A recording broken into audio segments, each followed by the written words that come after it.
So guys adverse finding होता है अपना qualified opinion in the audit report and उसका अपना फाइनेंशियल इम्पैक्ट बताते हैं। जैसे नॉन कंप्लायंस ऑफ जीएसटी, मतलब मान लो जीएसटी में आप एनुअल रिटर्न्स नहीं सबमिट कर रहे हो, ठीक है, तो उसका आपको पेनल्टी फ़ाइन वो सब देना पड़ता है। तो अगर वैसा कुछ हो रहा है या फिर एक्साइज ड्यूटी कुछ नहीं पे की या लेट फी की तो उसका इम्पैक्ट क्या होगा, उसका पेनल्टी क्या होगा, इंटरेस्ट कितना देना पड़ेगा, कितने पीरियड तक का देना होगा, वो सारा हम लोग ऑडिट रिपोर्ट में देते हैं in under the head of qualified opinion, ठीक है।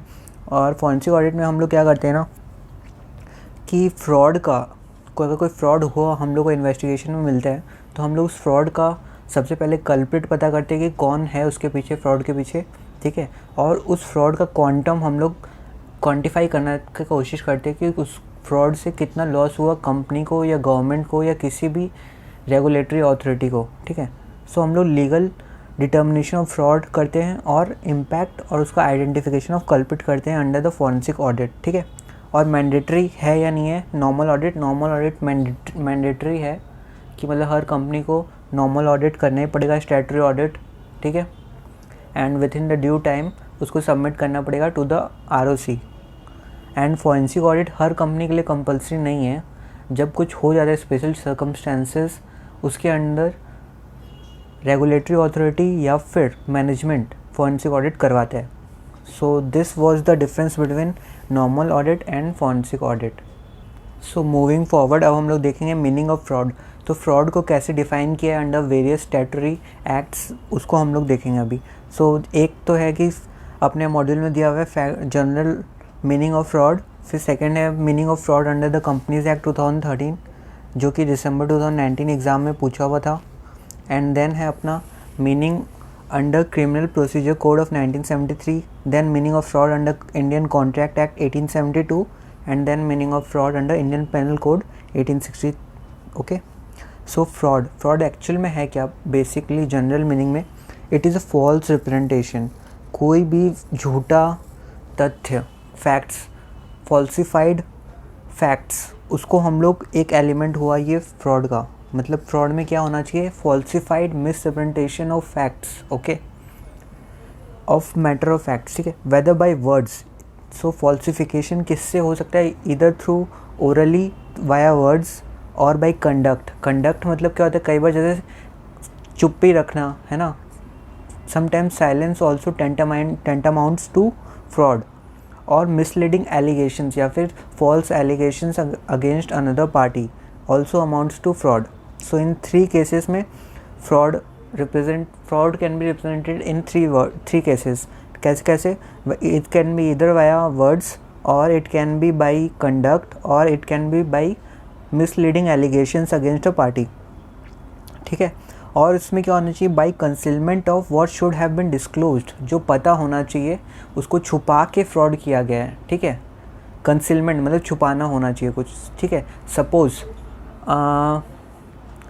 Like C if you by a house from me, ठीक है, तो मुझे ये बताना चाहिए कि it is free from any encumbrance या फिर कोई भी it is free from any charge या फिर मॉर्गेज नहीं है किसी थर्ड पार्टी को मेरा घर, ठीक है, और उसके अगेंस्ट मैंने कोई लोन वोन नहीं लिया हुआ है, ठीक है। तो मॉडल बेसिकली होता है कि जैसे मान लो अगर मैं लोन लेता हूँ किसी बैंक से तो मेरे को कोई चीज़ गिरवी रखना पड़ता है, मॉर्गेज पे रखना पड़ता है। तो क्या होता है जनरली हम लोग अगर कोई लोन ले रहे हैं मान लो फॉर एजुकेशन पर्पज़, तो मैं अपना हाउस मॉर्गेज कर देता हूँ बैंक को, ठीक है।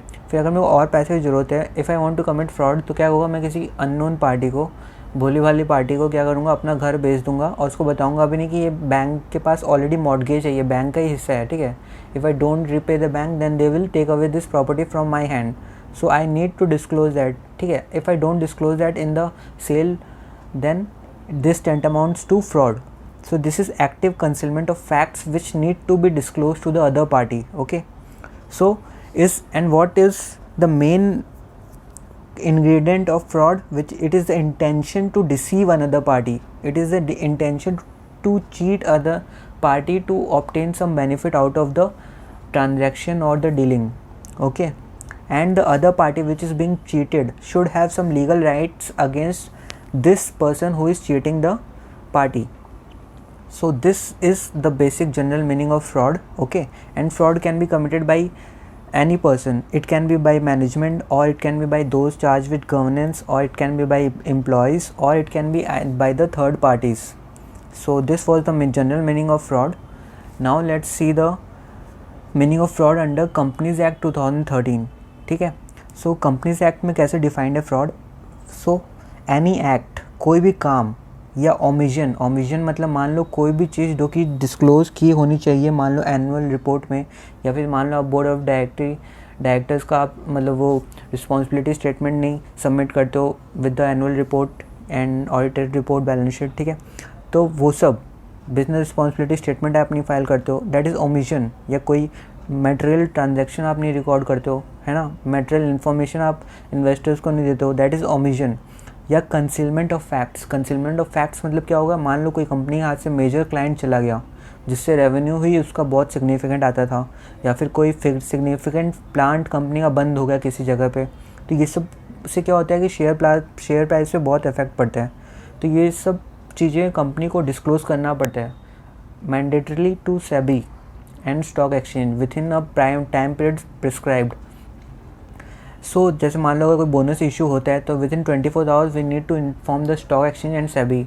सो इफ़ वो नहीं करते हैं अपन तो it amounts to concealment of facts and this may lead to a case of fraud and abuse use of position committed by any person और any other person with convenience in any manner. ठीक है. और abuse of position, जैसे मान लो कोई related party transaction कर रहा है, कोई बोर्ड ऑफ डायरेक्टर, ठीक है, तो that is abuse of his position. और उस ट्रांजैक्शन में जिसमें उसका पिक्यूनरी इंटरेस्ट है उसको वो डिस्क्लोज नहीं कर रहा है, और उस ट्रांजैक्शन को ahead, company is going ahead with that transaction and the board of director is indirectly getting pecuniary benefits out of that transaction and it is a related party transaction. So it is an example of abuse of position committed by any person in the company or or it may be by the outside person. ठीक है. So यहाँ पे क्या होना चाहिए, with the intent to deceive होना चाहिए. ठीक है. intent to cheat होना चाहिए, intent to cheat होगा तब, and उससे अनड्यू एडवांटेज होना चाहिए, and there should be undue advantage from it. ठीक है. To the person who is committing fraud. And what should be the aim, it should be the aim क्या होना चाहिए फ्रॉड का, बाय द पर्सन इट, और उसका impact क्या होना चाहिए, it should injure the interest of the following person. Company का इंटरेस्ट हार्म हो रहा है, शेयर होल्डर का इंटरेस्ट हार्म हो रहा है, शेयर प्राइस फॉल हो गया ऐसा, या इसको क्रेडिटर्स को नुकसान पहुंच रहा है, या मेंबर्स को नुकसान पहुंच रहा है, या फिर किसी भी पर्सन को नुकसान पहुंच रहा है, तो it tantamounts to fraud under the companies act 2013. और स्ट्रिक्ट पेनल्टी है under companies act 2013. I guess if I am not wrong section 447 में है, and it is the responsibility of company secretary, CAs और CMAs under section 143 to subsection 12 of Companies Act 2013 to report fraud to the central government of quantum more than 1 crore rupees immediately on getting the notice of such fraud. So वो भी है Companies Act में उसका provision. So moving on to the next topic, let's see elements of fraud. मतलब क्या क्या, जैसे suppose if you are preparing a dish तो उसमें क्या क्या चीज़ें रिक्वायर रहती है. जैसे मान लो suppose if you are cooking, if you are making a tea, तो उसमें क्या क्या चाहिए, you need milk, you need sugar, you need water and you need the chai patti, है ना. तो you need all this things, ingredients. तो वैसे ही एक फ्रॉड को कब रेडी होगा, when will your fraud be ready, if it has these ingredients. ठीक है. तो वो हम लोग देख रहे हैं कि फ्रॉड कब रिज़ल्ट होगा, फ्रॉड कब पैदा होगा. जब ये सब चीज़ें होंगी तो ये fraud will come into existence, or what are the elements which make up a fraud. ठीक है. So we'll see first point is false and willful representation या assertion. ठीक है. representation मतलब क्या होता है and assertion मतलब क्या होता है, पहले वो समझ लेते हैं. assertion मतलब क्या होता है कि किसी चीज़ को assert करना मतलब बताना या express करना कि ये ऐसा है. suppose if I say the sun rises in the east, तो ठीक है, it's a fact. ठीक है. but if I say the sun rises in the west and किसी को नहीं पता सच में कि कौन से डायरेक्शन में the sun rises, then I am wrongfully asserting कि ऐसा ही होता है. That amounts to fraud. And वो विलफुल होना चाहिए. Wilful is the important point to note here. Wilful मतलब क्या, आपकी मर्ज़ी से होना चाहिए. ठीक है. ये नहीं कि किसी अदर पार्टी की मर्ज़ी से आप ये झूठ बोल रहे हो. ठीक है. So this is and false होना ज़रूरी है. ठीक है. तब जाके ये first ingredient will lead rise to a fraud. Okay, so to be called fraud there must be some untrue representation, कुछ झूठी चीज़ें होनी चाहिए या assertion होना चाहिए. ठीक है, if representation या assertion lacks, अगर representation या assertion में will lacking है तो it will not amount to fraud except in two cases. First one is where silence itself amounts to fraud. जहाँ चुप्पी, कई बार क्या होता है, if you are silent then this amounts to fraud, because कुछ सर्कमस्टेंसेस में we need to speak up the true facts to the other party. Let's take an example. Suppose mister X is selling his house to mister Y. ठीक है, x अपना घर बेच रहा है mister Y को. ठीक है, तो मान लो अगर घर का प्राइस था 50 lakh, in the market fair market value of the price is 50 lakhs, but I am selling it for, mister X is selling it for rupees 30 lakhs only. बहुत सस्ता ही सेलिंग. ठीक है, तो क्यों ही selling so cheaper? So that the other party buys it quickly and does not doubt it. जबकि problem क्या है इस केस में ना, कि जो एक्स का हाउस है विच इज़ सेलिंग और इंटेंडिंग टू सेल, वो क्या है, it is already mortgage to a third party which may be a bank. ठीक है, and he has taken loan on the basis of that mortgaged house, but he is not disclosing this material fact to mister Y जो कि purchaser है of the house. ठीक है, so silence in this case will amount to fraud, क्योंकि अगर आप किसी को अपना घर बेचो तो उसको बताना पड़ेगा कि किसी और के यहाँ गिरवी नहीं रखा हुआ ये घर, है ना, क्योंकि जो बायर है वो तो ही will buy the property in good faith, है ना. So if you are keeping silent at that time then you are into a fraudulent activity and this will amount to fraud. Okay, so where silence itself amounts to fraud, this is the first case. And second case is where there is active concealment of facts. We can take the same example where the encumbrance of the house was not disclosed to the buyer and the sale took place, so this will amount to fraud. ठीक है, however house was यही example है. ठीक है, and second, let's see the second case, perpetrator of representation, false representation. perpetrator मतलब होता है maker, करने वाला, of representation. false representation या misstatement should be by, किसके थ्रू होना चाहिए वो, it may be by a party to a contract, say in our case, in our example Mr. X, or anyone by his willingness, या किसी के भी द्वारा. ठीक है, और by its agent, या फिर Mr. X का कोई एजेंट हो तब उसके द्वारा भी हो सकता है. ठीक है, रिप्रेजेंटेशन. तो if a stranger makes misstatement to contract, then it is not a fraud. ठीक है, अगर कोई stranger who is not a party to a contract, अगर वो कोई मिसरिप्रेजेंटेशन करता है then this will not amount to fraud. Let's take an example. See, mister B wants to buy a car and Mr. C wants to sell his car. ठीक है, and मतलब car का leverage कितना है, मतलब it is 8 kilometre पर litre.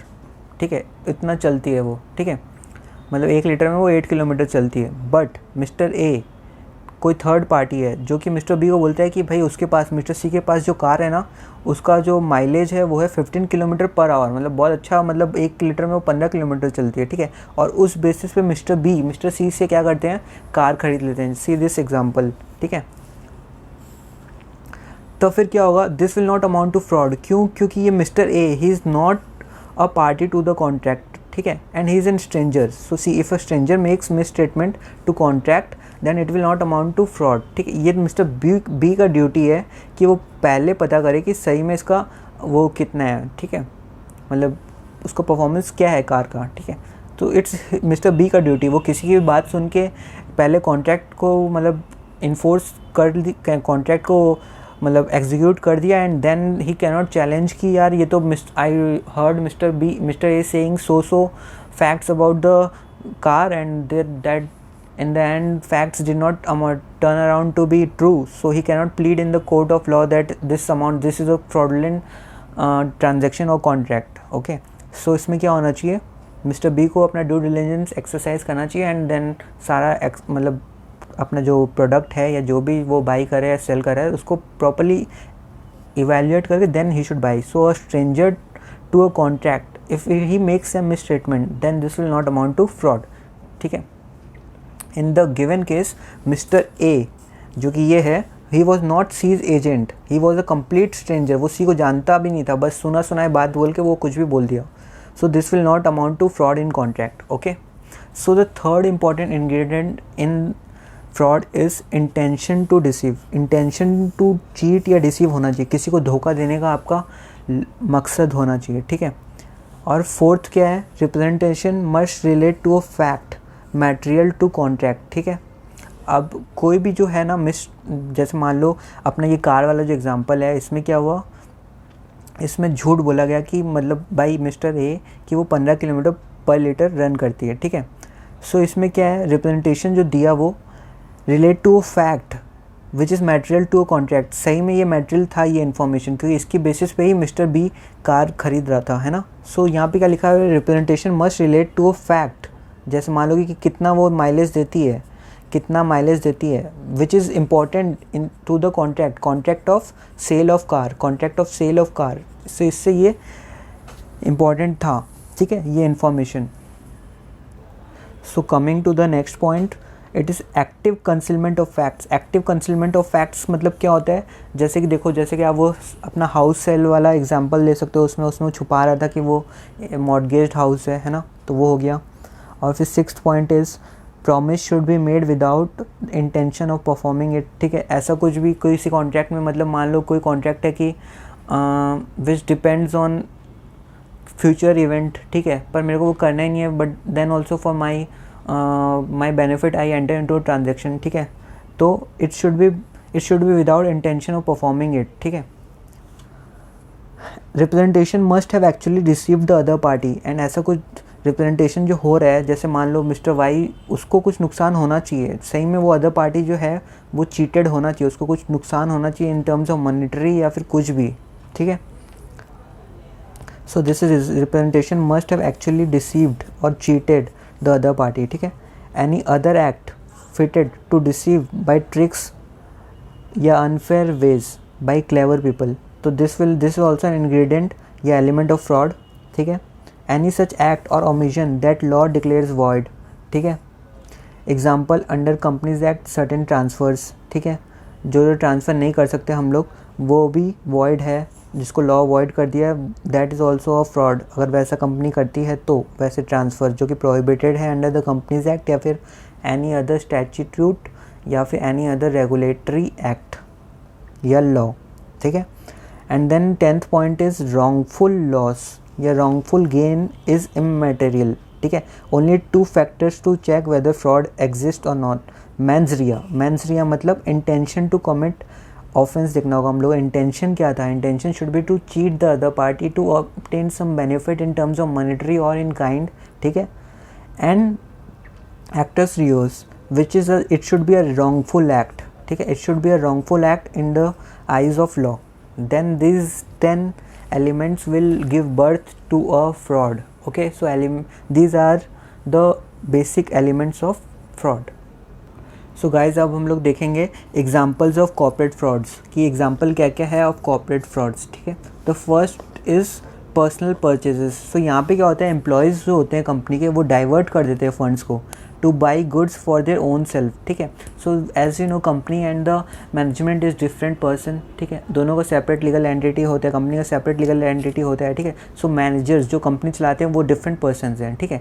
funds company के पास रहता है, बट उसको utilise in paying off the debts या फिर परचेजिंग वो सब कौन करते हैं, स्टाफ्स करते हैं. ठीक है. तो कई बार क्या होता है ना, स्टाफ कंपनी के नाम पे ख़रीदने के लिए ख़रीदा हुआ चीज़ को अपने पर्सनल पर्पस के लिए यूज़ कर लेते हैं. सपोज़ जैसे मान लो एक कंपनी का कीबोर्ड यही मान लो, एक लोअर क्लास जो एम्प्लॉई है वो मान लो इतना गिर गया है कि मान लो कि वो कंपनी का जो कीबोर्ड है उसका रिक्वायरमेंट नहीं था, जो कंपनी के पास था कीबोर्ड वो it was functioning nicely, but he wanted that for his child कि वो कीबोर्ड घर में ज़रूरत है उसको, तो he makes a purchase on the name of the company that the keyboard is not functioning properly, and so he buys a keyboard worth ₹10,000 which is used for by the gamers. Okay, so it was not for the purpose of company, it was his own purchase, but it was in the name of the company, ताकि funds जो रहे वो company के account से जाए. ठीक है. सो ये सब फ्रॉड मोस्टली कौन कर पाते हैं, the person who hold a senior position and उनका कोई एक्सपेंसेस को जो भी वो कर रहे हैं कंपनी के बिहाफ पे उसको कोई क्वेश्चन नहीं कर सकता, ठीक है। अब लोअर अथॉरिटी रहेगा तो कोई भी क्वेश्चन कर देगा, है ना। So it is done by approving his own expense reports, ठीक है। ये कैसे हो सकता है, ओन एक्सपोर्ट रिपोर्ट्स। सपोज़ कई बार जब आप ऑडिट पे जाओगे या फिर कई बार आप आउट स्टेशन जाओगे, ठीक है, बोर्ड मीटिंग्स अटेंड करने, तो फिर जो रिम्बर्समेंट्स होता है उसमें अपन कई बार गोलमाल कर देते हैं, है ना, हायर एक्सपेंसेस क्लेम करते हैं। So it is also a type of, ठीक है ना। एंड सेकंड क्या है, घोस्ट एम्प्लॉयज़। घोस्ट एम्प्लॉयज़ क्या होता है कि मान लो वो एम्प्लॉय एग्जिस्ट नहीं करता but it is enrolled in the payroll of the company, ठीक है। जैसे मान लो एक कंपनी में अब अराउंड 100 एम्प्लॉयज़ हैं, तो फिर 100 में से 20 जन तो आते ही नहीं है कंपनी में, ठीक है, वो दिखते ही नहीं है, ना तुम जानो ना हम, ठीक है, आधे जन उनको जानते ही नहीं है, ठीक है। So payroll staff creates fake employees और उनको पैसा दी जा रही है कंपनी हर महीना, ठीक है। और बट एक्चुअल क्या होता है कि जो फ्रॉड कर रहा है ये वाला उसके अकाउंट में जाता है ये पैसा, ठीक है। So this is an example of corporate fraud, ठीक है। Salary is paid and fund is diverted due to weak internal control system. ये कब होता है, जब वीक इंटरनल कंट्रोल सिस्टम होता है, कोई चेक नहीं करता है ना, and the person is working since years, तो फिर वो ये सब काम कर सकता है, ठीक है, उसको कोई बोलने वाला नहीं रहता है तब, ठीक है।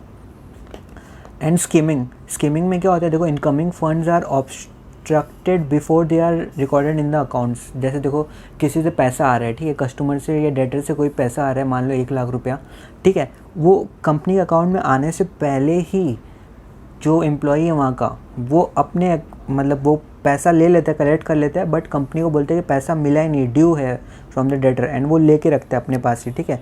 सो वो क्या होगा, बैड डेट हो जाएगा बाद में, है ना, बट एक्चुअली वो पैसा रिसीव हो चुका है, and by the time company gets to know this the employee leaves the company, okay. Happens when receiver and accountant are same person, ठीक है। जब रिसीवर जो पैसा कलेक्ट करने जा रहा है फ्रॉम द डेटर और वो ही रिकॉर्ड करता है बुक्स ऑफ अकाउंट में, तब ये हो सकता है, ठीक है। सपोज एक सेल हुआ था मेरा क्रेडिट पे and amount involve was 1 lakh rupees, ठीक है, 1 लाख रुपीज़ मेरे को लेना था, तो मैं नेक्स्ट मंथ वो पे करता, ठीक है। 1 पीरियड का मैं क्रेडिट पेड, 1 मंथ का मैं क्रेडिट पेड दिया सामने वाली पार्टी को, ठीक है। तो क्या हुआ ना, मैं जब वो बंदा कलेक्ट करने गया तो वो पार्टी मेरे को 1 लाख रुपीज़ दे दिया, उस मतलब सपोज़ कोई जो भी कलेक्ट करने गया उसको 1 लाख रुपीज़ दे दिया, बट वो पर्सन कलेक्ट भी कर लिया, ठीक है, बट वो कंपनी में आके बोलते हैं कि वो पैसा नहीं दे रहा पार्टी, तो वो 1 लाख रुपीज़ सीधा उसके जेब में गया, ठीक है। So this happens when the receiver and accountant are the same person. And किस टाइप का फ्रॉड होता है next, it is tax avoidance. Tax avoidance, altering tax returns to show lesser income done by senior management, ठीक है, to avoid tax liability, ठीक है, ये clear है अपने को, है ना। And asset thefts by employees. Suppose कोई ले जा रहा है कंपनी का चीज़ है, कंपनी का कंप्यूटर है, बट वो ले गया अपने घर में, अपने बच्चों को कंप्यूटर में गेम खिला रहे हैं उससे, है ना। And unauthorised use, company's car use for personal purpose. कई बार क्या होता है गवर्नमेंट ऑफिस में या कहीं पे भी किसी भी कंपनीज़ में क्या होता है, कंपनी को मतलब वो लोगों को वहाँ पे क्या रहता है, कंपनी का पर्पज़ के लिए एक कार हमेशा बाहर खड़ा रहता है, ठीक है, ताकि मैनेजमेंट को कभी किधर भी जाना पड़े सब्सिडरी कंपनीज़ में, तो वो it's always there for company's official purposes, है ना, या हायर मैनेजमेंट के लिए। बट कई बार क्या होता है मैनेजमेंट उसको अपने पर्सनल पर्पजेज़ के लिए, मेरी बेटी जैसे मान लो किसी की भी बेटी, बोर्ड ऑफ डायरेक्टर की बेटी आ रही है अभी, है ना, फॉरेन से, तो उसको लेने चला गया ड्राइवर उसी कार से, है ना, तो पेट्रोल जो कंज्यूम होता है वो सारा मतलब कंपनी के पैसे से कंज्यूम होता है। So this is also unauthorised use, जबकि वो यूज़ सिर्फ कंपनी के पर्पज़ के लिए होना चाहिए, है ना। फाइनेंशियल स्टेटमेंट फॉल्सिफिकेशन, ये भी एक टाइप का फ्रॉड है, कॉर्पोरेट फ्रॉड, जिसमें कि फॉल्सिफाई करते हैं हम लोग फाइनेंशियल स्टेटमेंट को, फॉल्स विंडो ड्रेसिंग करते हैं, एक्सेस हम लोग रेवेन्यू दिखाते हैं, है ना, ठीक है, ताकि इन्वेस्टर्स को अट्रैक्ट कर सकें, या फिर लोअर सेल्स दिखाते हैं to avoid the tax liability. Extending the depreciation period to delay depreciation recognition, ये भी होता है। एक्सेलरेटिंग रेवेन्यूज़, मतलब हाई रेवेन्यूज़ दिखाना, and delaying recognition of expenses को नहीं रिकॉर्ड करना, है ना, ताकि नेट प्रॉफिट जो रहे वो ज़्यादा रहे। Counting non existent inventory with in the which reduces cost of goods sold, जो इन्वेंट्री हम लोग के अकाउंट्स में अब है ही नहीं, बुक्स ऑफ अकाउंट्स में या फिर फिक्स एसेट्स में, है ना, उसको भी हम लोग अपने मतलब दिखा रहे हैं इन द बुक्स, जो कि फिज़िकली हम लोग ऑलरेडी स्क्रैप आउट कर चुके थे या सेल कर चुके थे। तो this leads to falsification of financial statements. So these are the examples of corporate frauds. So the next topic which we have to do is stages of audit. So क्या क्या प्रोसेस रहता है audit में, है ना, क्या क्या करना रहता है एंड कैसे भी व्हाट इज़ द फ्लो, क्या क्या करते हैं हम लोग ऑडिट में स्टार्ट से लेकर एंड तक, वो हम लोग इसमें समझेंगे. ठीक है. So first is know your client and organisation. So before starting the audit of any organisation, first of all we have to understand the business of the organisation कि वो करती क्या है, कहाँ से मटेरियल प्रोक्योर करती है, क्या उसका फ्लो है रॉ मटेरियल से फिनिश गुड्स से मार्केटिंग से एक्चुअल सेल, एंड कौन कौन उसके कस्टमर्स हैं एंड कहाँ कहाँ वो लोग जियोग्राफिकली लोकेटेड हैं, है ना. What is the manner of collection of payments and credit period है या फिर कैश सेल्स होता है, कैसे होता है, वो सारा हम लोग इन know your client and organisation में हम लोग समझते हैं पूरा कि मैनेजमेंट का स्ट्रक्चर क्या है, कितने एम्प्लॉयज़ हैं, कहाँ कहाँ कंपनी की सब्सिडरीज़ है, कौन कौन सा कंपनी का बिज़नेस है, क्या क्या बिज़नेस लाइंस है कंपनी की, है ना, एंड कितनी पुरानी है कंपनी. ये सारा हम लोग समझते हैं ताकि हम लोग कंपनी के प्रोसेस को अंडरस्टैंड कर सकें and then internal control check कर सकें हम लोग ये प्रॉपर है या नहीं है ना.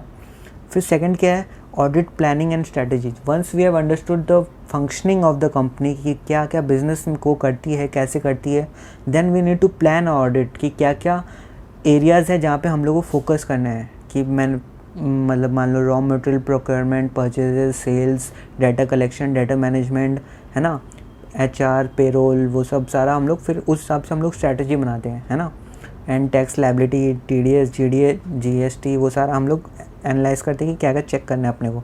फिर थर्ड क्या आता है, फिर directly we dive into the battlefield work करते हैं हम लोग. कंपनी के हम लोग अकाउंट्स को इवैल्यूएट करते हैं, डेटा मांगते हैं, इन्फॉर्मेशन कलेक्ट करते हैं, एविडेंसेस कलेक्ट करते हैं, स्टाफ से हम लोग बात करते हैं, इन्फॉर्मेशन कलेक्ट करते हैं, ओरल रिटर्न सब, है ना. फिर फोर्थ क्या, एनालिसिस करते हैं हम लोग बैठ के. अब सारा डेटा मिल गया हम लोग को, then we try to evaluate it.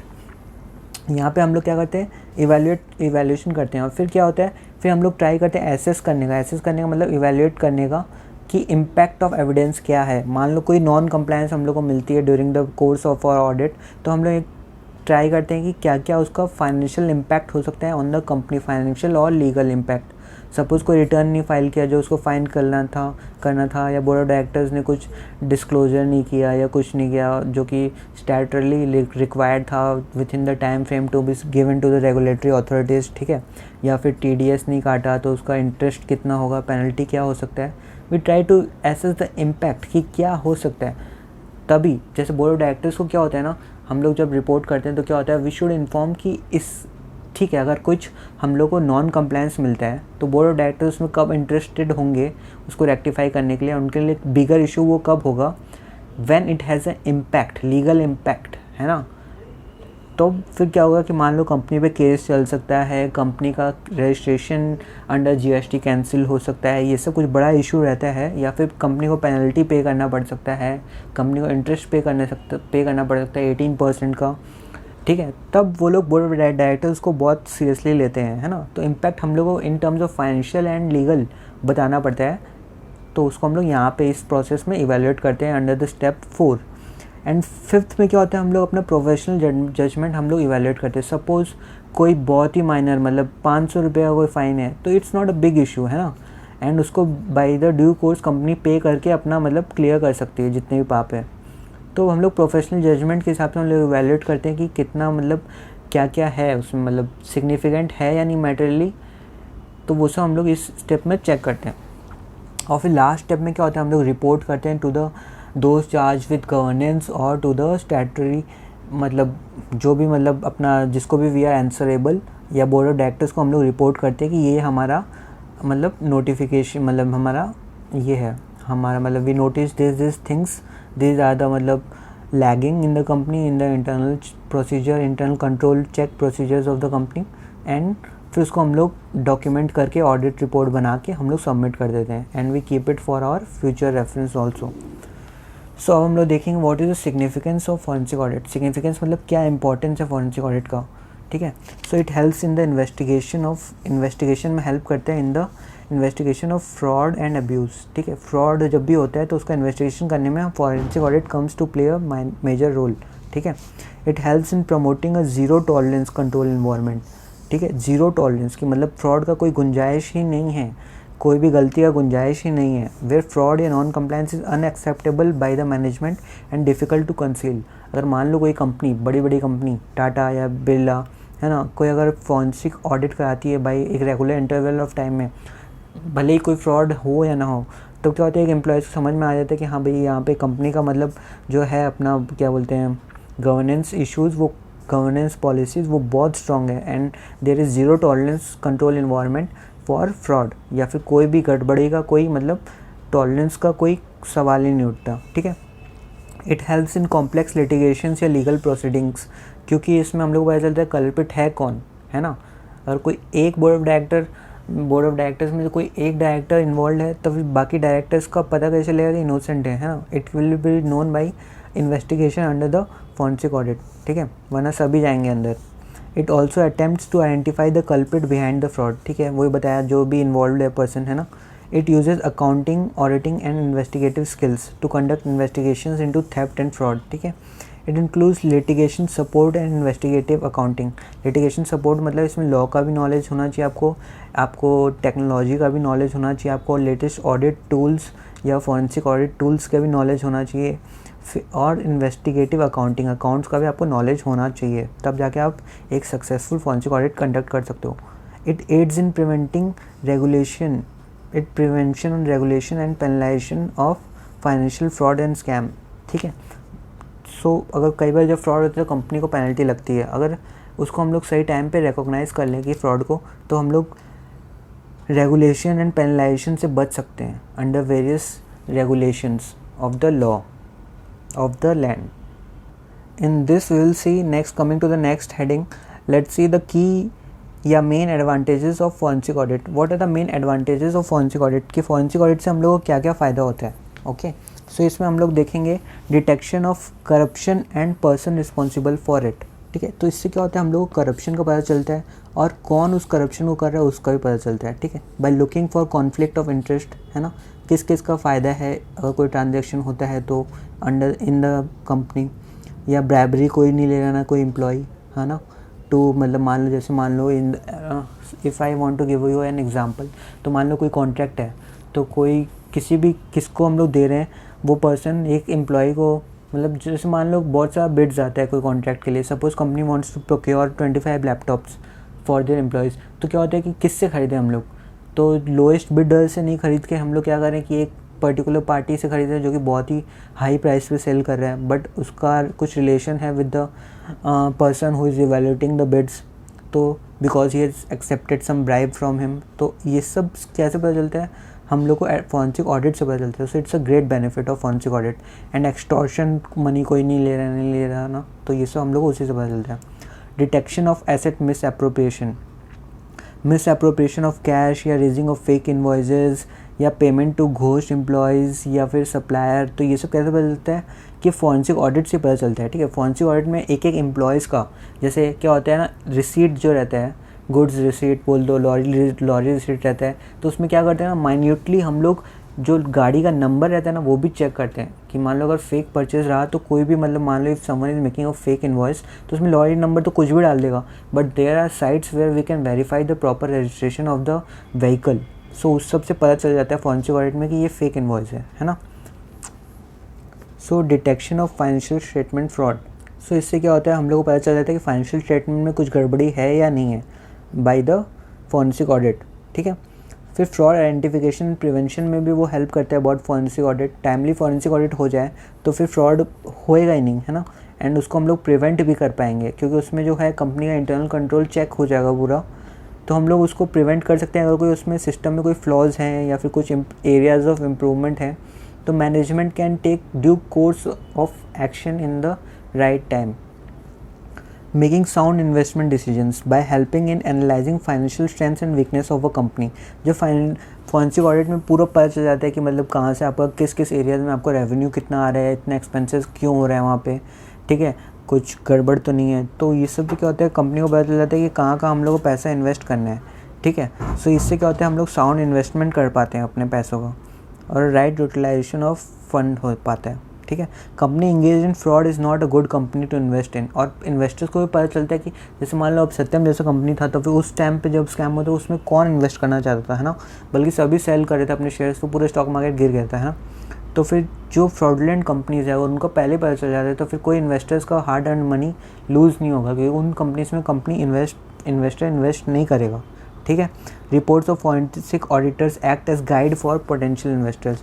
जो भी पैसा कंपनी में लगा रहे हैं उनके लिए फॉरेंसिक ऑडिटर्स का रिपोर्ट हेल्प करता है कि पैसा इस कंपनी में लगाएं या नहीं लगाएं। It acts as a reliable source for them.